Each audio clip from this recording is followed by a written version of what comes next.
میں دوستوں سے کہہ رہا تھا، پھر کہتا ہوں، میرے اسا فرمایا کرتے تھے جو والد تہجد نہ پڑھے اس کے بچے فجر نہیں پڑھتے۔ والد کو جب تک وہ سحری میں سجدہ ریز نہیں دیکھیں گے اتنی دیر تک آپ ان سے 1.5-2 گھنٹے پہلے اٹھیں گے تو پھر وہ اٹھیں گے۔ لیکن اگر کہا جائے کہ پتر میں تھکیاں تو تو مسیتے جا، تو یہ ہو سکتا نہیں کہ وہ جائے، کیونکہ ہماری زندگی سے نظم و ضبط بچے سیکھیں گے، ہمارے ماحول سے وہ محنت کو، مشقت کو، کوشش کو وہ سیکھیں گے۔ اگر ہم اپنے ماحول میں نظم و ضبط نہیں لائیں گے تو آنے والی نسل کے اندر نظم و ضبط منتقل ہو سکتا، تو اس کے منتقل کرنے کے لیے ضروری ہے کہ پہلے ہماری زندگی کے اندر نظم و ضبط۔ آپ دیکھیں شریعت اسلامیہ نے ہر کام کا نظم و ضبط بنایا ہے۔ نماز اللہ کی عبادت ہے نا، بستر سے اٹھ کر سیدھا مسجد میں آ کے جہاں آپ کا جی چاہے نماز پڑھنے کی اجازت نہیں ہے۔ آپ اٹھیں، آپ کا لباس پاک ہونا چاہیے، آپ نے وضو کیا ہوا ہو، آپ کو سمت قبلہ کا پتہ ہو، آپ کا منہ کعبہ شریف کی طرف ہو، جس جگہ آپ نے نماز پڑھنی ہے وہ جگہ پاک ہو، آپ کا لباس پاک ہو، وقت کا تعین ہو، نماز کے آداب آپ کو آتے ہوں، آپ بیت اللہ شریف کی طرف رخ کریں گے، کانوں تک ہاتھ اٹھائیں گے، آپ ان ہاتھوں کو منظم طریقے سے باندھیں گے، وقت پر رکوع کریں گے، رکوع میں کمر سیدھی ہونی چاہیے۔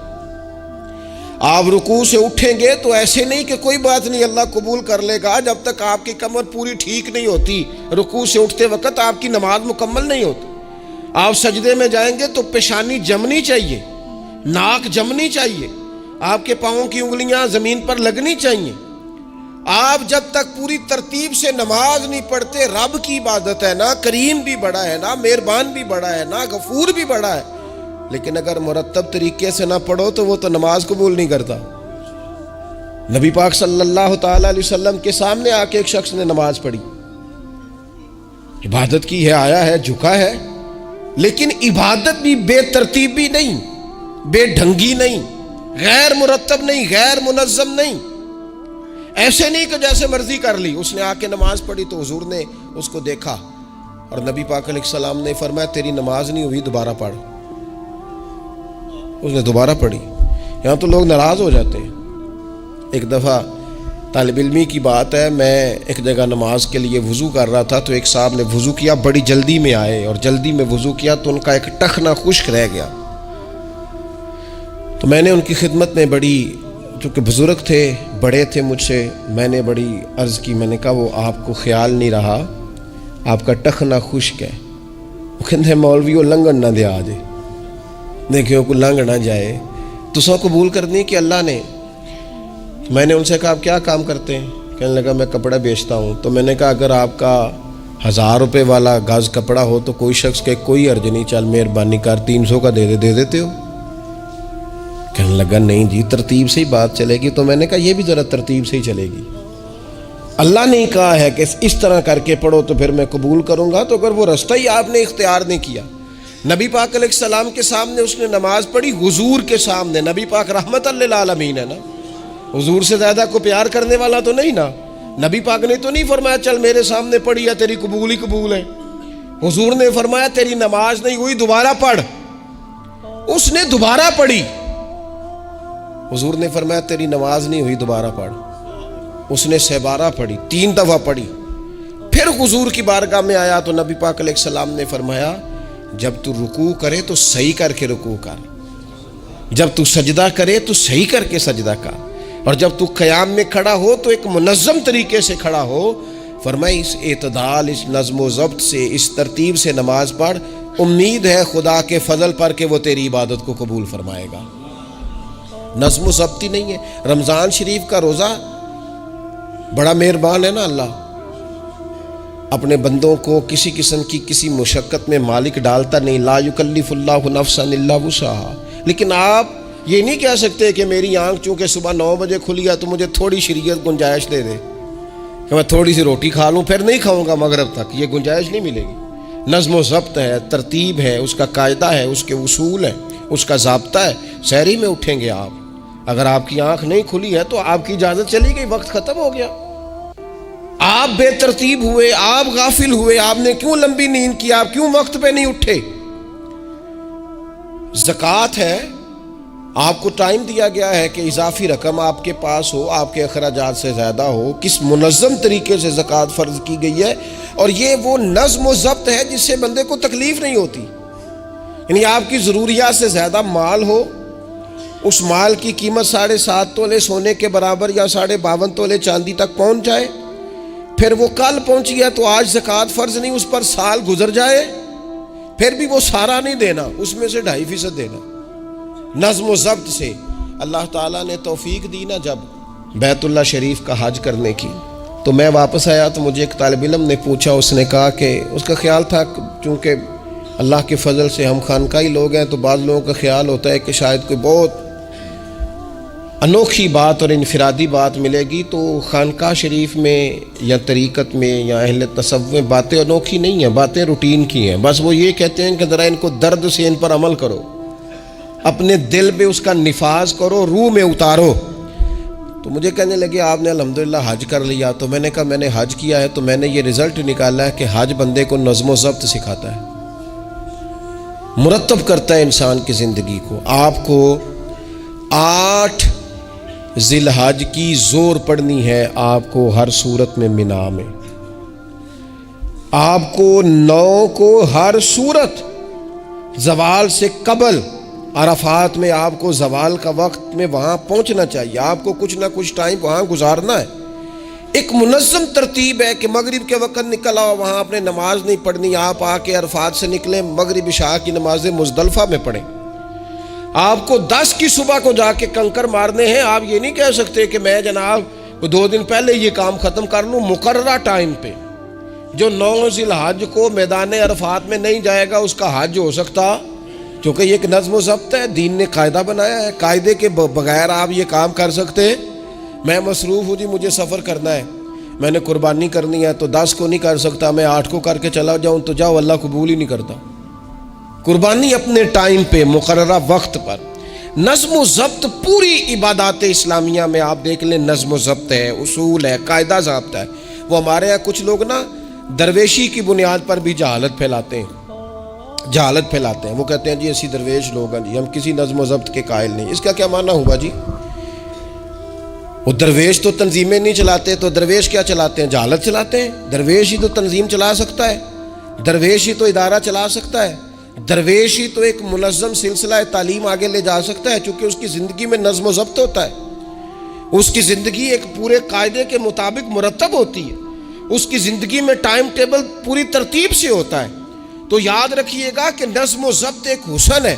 آپ دیکھیے شریعت اسلامیہ کس طرح سے ہماری تربیت کرتی ہے. شریعت تو کہتی ہے باقی ساری چیزیں تو ایک طرف رہ گئیں، کسی کے گھر بھی جانا ہے تو نظم و ضبط سے جانا ہے.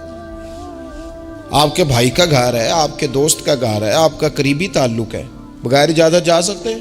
دین نظم سکھاتا ہے. قرآن مجید فرقان حمید نے کہا یا ایھا الذین آمنوا لا تدخلوا بیوتا غیر بیوتکم حتی تستأنسوا وتسلموا علی اہلھا. کیا کرو؟ اگر کسی کے گھر جاؤ نا تو پہلے جا کے اجازت لو. یا ایھا الذین آمنوا، اے ایمان والو. کن سے کہا؟ صاحب کسی کے گھر میں داخل ہونا ہے تو پہلے کیا کرنا ہے؟ اجازت لینی ہے. اہل خانہ کو سلام کرنا ہے، اور اگر وہ اجازت نہ دیں تو پھر ان کے گھر میں داخل ہے. نبی پاک علیہ السلام 3 دفعہ دستک دیتے تھے، اجازت نہیں ملتی تھی تو لوٹ آتے تھے. جھگڑا کیا ہے؟ یہاں اعلام لوگ ناراض ہو جاتے ہیں، کہتے ہیں میں ملنے گیا سا جی تو مینوں ٹائم ملیا سی، آپ کے ٹائم کا نہیں میں نے خیال کیا. جب تک آپ نظم و ضبط نہیں سمجھتے، ترتیب نہیں سمجھتے. آپ دیکھیں نا نبی پاک صلی اللہ تعالی علیہ وسلم کے گھر کھانا تھا صحابہ کا، صحابہ نے کھانا کھا لیا. تو بہت سارے لوگ ایسے ہوتے ہیں جو کھانا کھانے کے بعد بیٹھ جاتے ہیں، شادیوں پہ، بیاہ پہ آپ دیکھتے ہیں گپ شپ لگنے لگتی ہے، وہ دیر تک بیٹھے رہتے ہیں. تو وہاں بھی کچھ لوگ بیٹھ گئے، کوئی اچھی گفتگو، کوئی دین کی، کوئی خیر کی بات ہونے لگی. نبی پاک علیہ السلام 2-3 دفعہ تشریف لائے، ان کو دیکھا. یا ایھا الذین آمنوا لا ترفعوا اصواتکم فوق صوت النبی ولا تجہروا لہ بالقول. نبی پاک صلی اللہ تعالی علیہ وآلہ وسلم کی بارگاہ میں تو آواز اونچی نہیں کرنی، تم نے اس طرح چلا کر بات نہیں کرنی، اس طرح لوگ آپس میں کرتے ہیں. دھیما لب و لہجہ، یا ایھا الذین آمنوا لا تقولوا رائنا وقولوا انظرنا، لفظوں کے چناؤ میں احتیاط کرنی۔ وہ دیر تک بیٹھے رہے، بات چیت ہو رہی ہے، حضور دو ایک دفعہ آئے، واپس چلے گئے۔ اللہ تعالیٰ نے قرآن نازل کر دیا، فرمایا میرے محبوب کو تکلیف دیتے ہو؟ جب کھانا کھا چکو تو اٹھو، اب جاؤ، ختم ہو گئی دعوت، ٹائم مکمل ہوا، اب کوئی کام کرنے دو۔ میرے عزیز، اپنی زندگی میں یہ ماحول بنائیں، ان چیزوں کو لے کر کے آئیں جو چیزیں ہمارے لیے ضروری ہیں۔ اگر ہم یہ کام نہیں کریں گے تو پھر زندگی میں یا تو ہمارا وجود کسی کے لیے اذیت کا باعث بنے گا، تکلیف کا باعث بنے گا، یا ہمارا لب و لہجہ اس طرح کا ہو جائے گا کہ ہم باوجود محنت کے اس کا کوئی نتیجہ نکال سکیں گے۔ محنت ہو رہی ہے لیکن نظم و ضبط سے نہیں ہو رہی، بے ترتیب ہو رہی ہے، بے تکی ہو رہی ہے، تو بجائے زیادہ مشقت کے نتیجہ تھوڑا آئے گا۔ اس لیے نظم و ضبط اپنی زندگی میں، قاعدہ قانون۔ میرے رسول پاک علیہ الصلاۃ والسلام نہ لوگوں کو قانون توڑنے سے منع کرتے، حضور علیہ الصلاۃ والسلام لوگوں کو اطاعت امیر کا حکم دیتے، امیر کی فرما برداری کی بات سناتے، فرماتے اگر تمہارے اوپر نک کٹا حبشی غلام بھی امیر بنا دیا جائے جو کتاب اللہ کے مطابق تمہیں حکم دے، تو اللہ کے محبوب فرماتے ہیں اس کی بات بھی سننا اور اس کی فرما برداری بھی کرنا، پیچھے نہ ہٹنا۔ تم یہ نہ دیکھنا کہ یار یہ تو نک کٹا حبشی غلام ہے اور میں تو معاذ اللہ اس سے بہتر ہوں، اس کی فرما برداری کرنا۔ اس لیے کہ نظم و ضبط قائم رہتا ہے جب لوگ قانون کی پابندی کرتے ہیں، اور جب قانون کی پابندی نہیں ہوتی، جہاں قیام عدل نہ ہو وہاں قرار ہو سکتا ہے۔ حضرت عمر جیسے لوگ اگر عدالتوں میں پیش ہو سکتے ہیں، اگر خود رسول پاک علیہ السلام اپنا آپ پیش کرتے ہیں صحابی سے، وہ کہتے ہیں جی آپ نے مجھے چبو دیا ہے صفیں سیدھی کرتے تیر یا نیزہ، تو میں بدلہ لوں گا، تو حضور پیش کرتے ہیں اپنا آپ۔ حالانکہ وہ تو دور محبت تھا، عرض کی حضور کس نے بدلہ لینا تھا، نہ آپ نے کوئی تکلیف دی تھی، یہ تو وجود چومنے کا بہانہ تھا۔ لیکن نبی کریم علیہ الصلاۃ والسلام نے جو ہمارے سامنے اسوہ رکھا ہے، اس میں یہ ہے کہ یہ نظم اس طرح کا ہونا چاہیے کہ کوئی شخص بھی قاعدے قانون سے بالا تر۔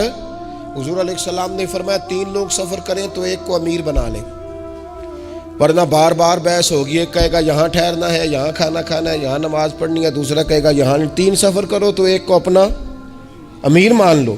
نظم و ضبط سے زندگی گزارو، مرتب کر کے زندگی۔ ہمارے ہاں یہ ہوتا ہے کہ نظم و ضبط نہیں ہوتا، ہمیں اپنے کام سے زیادہ نا دوسروں کے کام کا پتہ ہوتا ہے، اپنے مدرسے سے زیادہ دوسرے مدرسے کا پتہ ہوتا ہے، اپنے کالج سے زیادہ دوسرے کالج کی معلومات ہوتی ہے۔ ہم کیا کرتے ہیں؟ ہم اپنے کام سے زیادہ دوسرے کے کام میں ٹانگ اڑاتے ہیں، نظم و ضبط گڑبڑ ہو جاتا ہے، ایک دوسرے کے کام میں مداخلت کرتے ہیں۔ اپنا کام مرتب طریقے سے کیا جائے، جس نظم میں جس جگہ ہمیں ڈیوٹی دی گئی ہے ہم اس ڈیوٹی کے پابند ہیں، ہم اس کو پورے غور سے کریں، پوری توجہ سے کریں، پورے انہماک کے ساتھ کریں۔ اپنے کام پر ہم جب تک توجہ دیتے ہیں تو کام ٹھیک رہتا ہے۔ اسی طریقے سے رسول پاک صلی اللہ تعالی علیہ وسلم نا گھر کے باہر بھی پورے نظم و ضبط کے قائل تھے، پوری ترتیب۔ آپ دیکھیں حضور صفوں کا درست ہونا بڑا پسند کرتے تھے، نماز ہی پڑھنی ہے نا، کھڑے ہو گئے ہیں نا، لیکن حضور نے دعا دی، فرمایا صفیں سیدھی کرو، اللہ تمہارے دل بھی سیدھے کر دے گا۔ حضور نماز کی جماعت سے پہلے اعلان کرتے بھئی اپنی صفوں کو درست کر لو۔ حضور پسند کرتے کہ بالکل اس طرح مرتب ہو کے لوگ نماز پڑھیں، کوئی چیز بھی غیر مرتب، یہاں جناب کوئی شخص بھی قطار میں لگنے کو تیار نہیں، باری کا انتظار کرنے کو تیار نہیں ہے۔ بینک میں ہمیں ذرا پہلے بلا لیا گیا تو ہم کہتے ہیں اللہ نے بڑی عزت دیتی ہے، اور پھر کچھ پروٹوکول تو بے جا ہے، سوائے تکلیف کے اور کچھ دیتے۔ میں نے جنازوں پہ دیکھا ہے، کسی عالم کا جنازہ پڑھا ہے، کسی بڑے آدمی کا، تو وہاں 15 لوگ ہوتے ہیں ٹوٹل جو جنازہ نہیں پڑھنے دیتے، وہ گھسے ہوتے ہیں آگے، میں نے چہرہ دیکھنا ہے، میں نے اگلی صف میں کھڑے ہونا ہے۔ یہی حال محافل میں ہوتا ہے۔ نظم و ضبط پیدا کریں، کسی چیز کو بے ترتیب نہ کریں، کوئی کام بھی بے ڈھنگا نہ ہو۔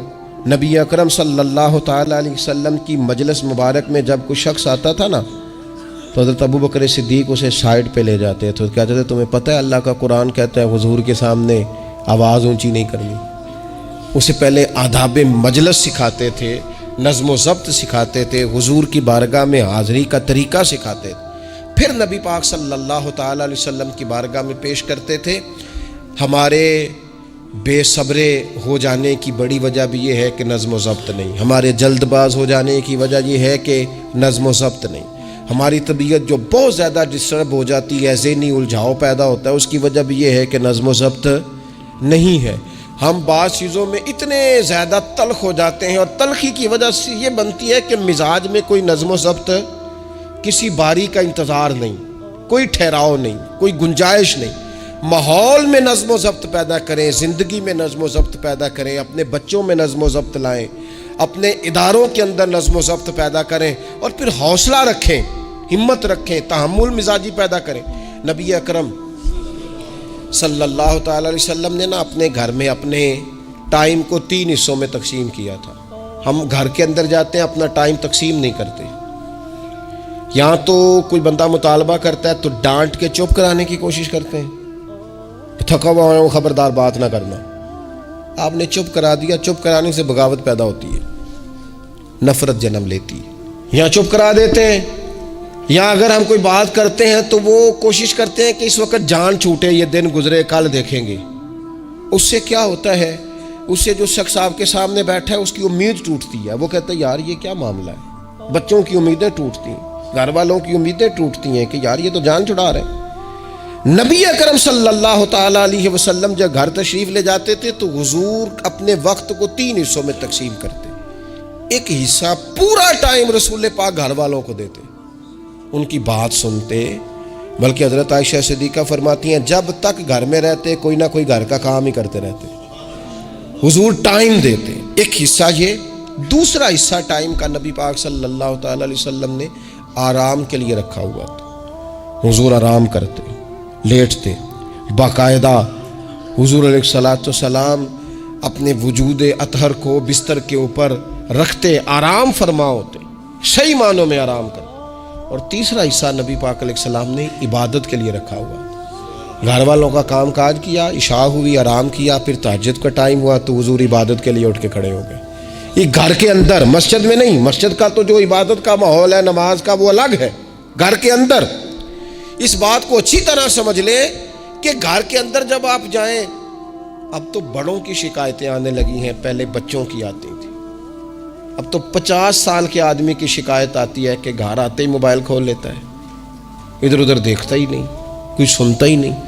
اس طرح تو ہمارے اپنے ہم سے ٹوٹ جائیں گے, بکھر جائیں گے.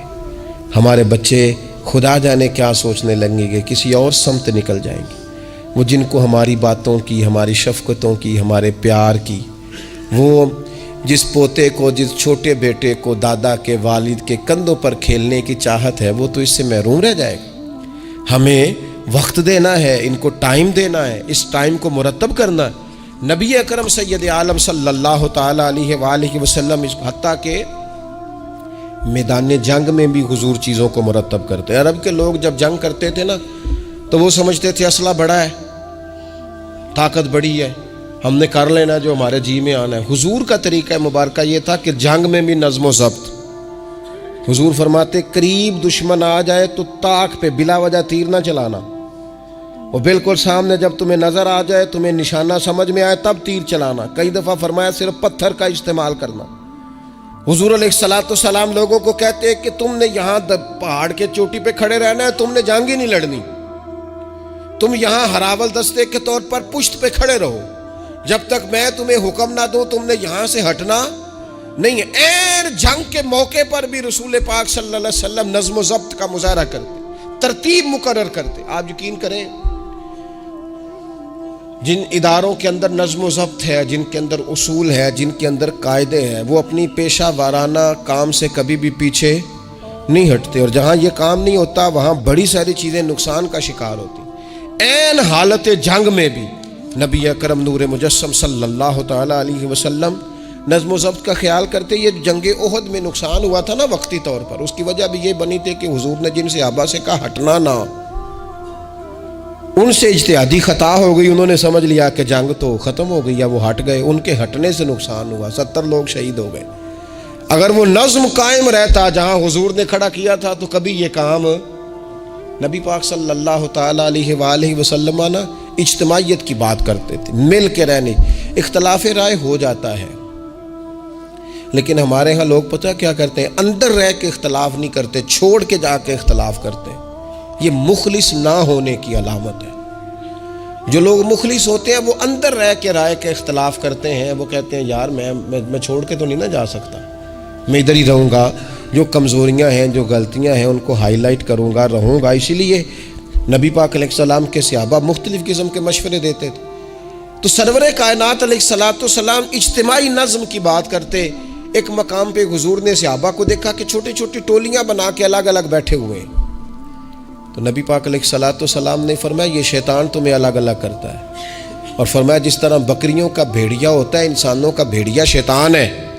جب کسی کو مجمع سے الگ کر لیتا ہے، حضور فرماتے ہیں جسے بھیڑیا بکریوں سے الگ کرتا ہے نا، پھر اس کا شکار کرتا ہے۔ اور شیطان بھی جب تمہیں اجتماعیت سے الگ کر لیتا ہے، در مرشدہ چھڈی نہیں تے ہو جاویں گا روگی، جیڑی بکری اجڑوں وچھڑی او بگیاڑا جوگی۔ او بگیاڑا جوگی کھا جائیں گے، پھاڑ ڈالیں گے اسے۔ در مرشدہ چھڈی او نہیں تے ہو جاویں گا روگی، جیڑی بکری اجڑوں وچھڑی او بگیاڑا جوگی۔ اسے تو لے کے چلا جائے گا۔ اجڑ پر، اجتماعیت پر کبھی بھی بھیڑیا حملہ، تو حضور صحابہ سے کہتے تھے بیٹھو تو ذرا مل کے بیٹھو، کسی جگہ تم بیٹھو تو اجتماعیت۔ بڑی مشہور حدیث ہے، چند لوگ جمعے میں کھڑے تھے تو حضور نے فرمایا بیٹھ جاؤ الگ الگ۔ بعض لوگ بڑے قائل ہوتے ہیں نا، تھوڑا سا جناب ہم نے ذرا ہٹ کے رہنا ہے، ہم نے تھوڑا سا الگ سے رہنا ہے، تھوڑا سائڈ پہ بیٹھنا ہے، تو حضور پسند نہیں کرتے تھے۔ فرمایا اکٹھے بیٹھو، مجمع کی صورت میں بیٹھو۔ بلکہ حضور علیہ السلام نے یہ تو اجتماعی نماز کا حکم دیا نا، فرمایا جس علاقے میں 3 مسلمان بھی بستے ہو نا، وہ بھی باجماعت نماز پڑھیں۔ وَرْكَعُوا مَعَ الرَّاكِعِينَ، رکوع کرو پر رکوع کرنے والوں کے ساتھ، تنہا نہیں، مل کے اجتماع۔ آج کفر نے بھلا کیا ہے؟ اس نے مسلمانوں کی اجتماعیت کوئی توڑا ہے، نظم و ضبط کوئی تو توڑا ہے۔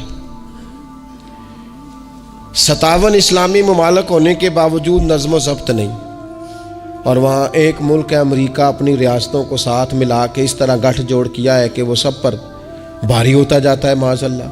اگر نظم و ضبط، اور یہ ہمارے ہاں بھی نہیں ہے، روٹین میں چھوٹے چھوٹے اختلافات ہوتے ہیں لوگوں کے بیچ، لیکن ایک دوسرے کو ملنا پسند نہیں کرتے، سلام کلام پسند نہیں کرتے، نفرت کا اظہار۔ تو جب گلی محلوں میں نظم و ضبط نہیں، ٹولیاں بنی ہوئی ہیں، گروہ بنے ہوئے ہیں، چھوٹی چھوٹی باتوں میں لوگوں نے الگ الگ ماحول بنا دیا ہے۔ بلکہ بعض لوگ تو باقاعدہ بڑے ماہر ہوتے ہیں خاندان میں لڑائی کیسے کرانی ہے، محلے میں فساد کیسے ڈلوانا ہے، لوگوں کو کس طرح کر کے توڑنا ہے، کیا ایسا کام کرنا ہے جس سے کہ لوگ زیادہ سے زیادہ ٹوٹ جائیں۔ تو اپنی زندگی کے اندر، اپنے ماحول کے اندر، اپنی طبیعت کے اندر نظم و ضبط لائیں گے۔ بہت سارے لوگ ہیں جو خود بھی وقت ضائع کرتے ہیں، اگر کہیں چلے جائیں تو اس کا بھی پورا ہی وقت ضائع کرتے ہیں، پورا ٹائم۔ یعنی اس پہ کتنا پیسہ لگتا ہوگا، موبائل کا کتنا بل آتا ہوگا، ٹائم کتنا ضائع ہوتا ہوگا۔ اور پھر سناؤ، مثلاً کی سنائیے جی، اس کا کمانا ہے۔ یعنی ایک صاحب کہنے لگے، انہوں نے کئی دفعہ مجھے کہا کوئی نوی تازی، میں چپ کر گیا۔ پھر فون پہ، اب بندہ خیر مہذب لگتا ہے اگر کہے چلو جی پھر ٹھیک ہے، وہ پھر کہن کو نوی تازی، میں کہا جی میں تے مولوی ہیں، تسی مینوں اخباری نمائندہ سمجھ لیا، نوی تازی تو آپ کسی اخباری رپورٹر سے پوچھیں، مینوں کی پتہ ہے نوی تازی کی ہے، میں تو چھوٹا سا آدمی ہوں، اپنے کام نوی تازی کا کی مطلب ہویا۔ یعنی اب اتنا آپ نے فون بھی ضائع، ٹائم بھی ضائع۔ حضرت صاحب ہور پھر سناؤ بھئی، تسی اتنے حضرت صاحب دے کول رہو نہ مہینہ تے کوئی کام کرو نال، تاکہ تانوں اور بھی کوئی سنان۔ حضرت صاحب تانوں کی سنان، لیکن شرط یہ ہے کہ ہم نظم و ضبط والے بنیں، ایک جملہ بھی ضائع نہیں، اضافی نہیں۔ اس میں کہا کرتا ہوں دوسروں کو بہت ساری چیزیں سکھانے سے بہتر ہے ہم بہت سارے لوگوں سے خود سیکھنا شروع کر دیں، اپنی زندگی میں سیکھیں۔ اللہ تبارک و تعالی مجھے آپ کو توفیق عمل عطا فرمائے۔ آخر دعوانا اسلام بڑا شائستگی کا، تہذیب کا، معتدل اور خوبصورت دین ہے۔ انسانی زندگی میں کوئی شخص کوئی بھی کام کرتا ہو، لیکن اگر وہ کام بے ترتیب ہو، بے ڈھنگ ہو، غیر منظم ہو، تو اس کام کا سارا حسن ضائع ہو جاتا ہے۔ اسلام یہ چاہتا ہے کہ ہر کام ترتیب سے کیا جائے، مرتب کر کے کیا جائے، منظم انداز سے کیا جائے۔ انسان اپنی زندگی میں عبادت سے لے کر تجارت تک اپنی زندگی کے ہر شعبے میں نظم و ضبط کا مظاہرہ کرے۔ اگر چیزیں نظم و ضبط سے ہٹ جاتی ہیں، قاعدے سے ہٹ جاتی ہیں، تو کوئی بھی کام ہونے کے باوجود بھی لطف نہیں دیتا، فائدہ مند نہیں ہوتا۔ ہم یہ دیکھتے ہیں کہ مسلمانوں نے بہت ساری چیزوں کو بے ترتیب کر لیا ہے۔ ہماری زندگیوں میں ہر چیز ہے، نظم و ضبط نہیں ہے، وقت کی پابندی نہیں ہے، وقت کی قدر نہیں ہے۔ روزمرہ کے معاملات کے اندر ہم اپنے معاملات کو ترتیب سے نہیں چلاتے۔ کبھی کوئی کام کرتے ہیں تو اسے کیے ہی جاتے ہیں، اعتدال سے ہٹ جاتے ہیں، اور پھر اسی کام کو اس طرح چھوڑ دیتے ہیں کہ جیسے کبھی کوئی لینا دینا ہی نہیں تھا۔ اس سے انسان ایک بھرپور زندگی نہیں گزار سکتا، وہ وقتی اور جذباتی فیصلوں کا قائل ہو جاتا ہے۔ اس کی زندگی کے اندر ہر چیز ایک مخصوص وقت کے لیے اور ایک مخصوص ٹائم کے لیے آتی ہے، اور ایک مخصوص ٹائم کے لیے وہ چیز وہاں سے رخصت ہو جاتی ہے۔ اس میں کوئی شک نہیں کہ ہم انسان ہیں، ہمارے اندر کمزوریاں ہیں، باوجود کوشش کے بڑی جگہوں پہ غلطیاں، سستیاں، کمزوریاں رہ جاتی ہیں۔ لیکن کچھ لوگ اپنے ذہن سے کوئی منصوبہ بندی کرنا ہی نہیں چاہتے۔ ہو جائے گا، اللہ کرم کرے گا، اللہ بڑا مہربان ہے۔ بھئی یہ ساری باتیں ٹھیک ہیں، لیکن اسی کریم رب نے کہا ہے صبح اٹھو، اسی کریم رب نے کہا ہے کہ وقت پر نیند پوری کرو، اسی کریم رب نے کہا ہے کہ ان الصلاۃ کانت علی المؤمنین کتابا موقوتا، فرمایا بے شک نماز مسلمانوں پر مقررہ وقت پر فرض ہے۔ اسے اپنی ترتیب سے، وقت کے حساب سے تم نے ادا کرنا ہے۔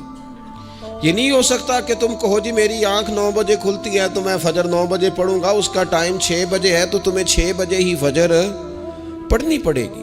اپنے مقررہ وقت پر چیزیں جب تک نہیں رہیں گی تب تک رضا الہی کا حصول بھی ممکن نہیں ہوتا۔ ہم چونکہ غیر منظم زندگی گزارتے ہیں، بے ترتیب زندگی گزارتے ہیں، تو اس لیے بہت سارے کام جو کرنے کی ہم پوزیشن میں بھی ہوتے ہیں وہ کام بھی ہم سے ہو نہیں پاتے۔ ایک تو بہت سارا مسئلہ لوگوں کا یہ ہے کہ کل کر لیں گے، انشاءاللہ ہو جائے گا، آپ دعا کریں ہو جائے گا، آپ فکر نہ کریں ہو جائے گا۔ اس کا معنی کوئی نہیں نا، اس کا مطلب کوئی نہیں۔ آپ کیا کہہ رہے ہیں؟ آپ کہیں میں نے شروع کر دیا ہے، آپ دعا کریں۔ آپ یہ کہیں کہ میں نے پوری کوششیں لگا دی ہیں، آپ اچھی امید رکھیں اللہ سے، لیکن آپ سٹارٹ ہی نہیں کر رہے اور آپ کہہ رہے ہیں دعا کریں۔ یہ کیسے ہوگا؟ جب تک نظم و ضبط کا، آداب کا، حدود کا، قاعدے قانون کا پورا خیال ہی نہ رکھا جائے۔ حضرت سید فیض الحسن شاہ صاحب رحمۃ اللہ تعالیٰ علیہ فرماتے ہیں کہ ایک خاتون بڑی عجلت پسند تھی، جلد باز تھی، تو اس کا شوہر اس کی چیزوں سے بڑا پریشان تھا، جلدی میں آدھا کام کرتی تھی، آدھا کام خراب کر دیتی تھی، تو اکثر آ کے کہتی تھی دعا کریں بڑا مارتا ہے۔ اگرچہ اس کا مارنا پھر بھی درست نہیں تھا، لیکن وہ دیہاتوں میں آپ کو پتہ ہے نا، بعض لوگ بڑی جہالت کا مظاہرہ کرتے ہیں، اس قدر زیادہ شدت کے ساتھ تکلیف دیتے ہیں کہ جو بالکل نازیبا ہو جاتی ہے۔ ایک دن اس نے آ کے کہا کہ پیر صاحب کوئی سمجھاؤ، بڑا ماردہ ہے۔ تو آپ نے فرمایا تو سنا ہے بڑی جلد باز ہے، کام نظم و ضبط سے نہیں کرتی۔ کہنے لگی جی دیکھیں جی کیا نظم و ضبط اور کیا معاملہ، کل اس نے مجھے کہا دال پکا دو تو میں نے اس میں گھی بھی ڈالا ہے، مرچیں بھی ڈالی ہیں، پیاز بھی ڈالا ہے، لہسن بھی ڈالا ہے، ہلدی بھی ڈالی ہے، بس ذرا جلدی میں نے دال ہی تو نہیں ڈالی۔ تو اب یہ کو مارنے والی بات ہے؟ ہر شے ہے، ایک شے ہی نہیں۔ ہمارے ہاں بہت سارے لوگ ایسے ہیں جو جلدی میں اصل کو ہی بھول جاتے ہیں۔ وہ کہتے ہیں باقی میں نے سارے کیے، کوئی رہ تو نہیں نہ گیا، سارے کیے، وہ ایک ہی نہیں نہ کیا، اور بھائی جو اصل تھا وہ تو رہ گیا۔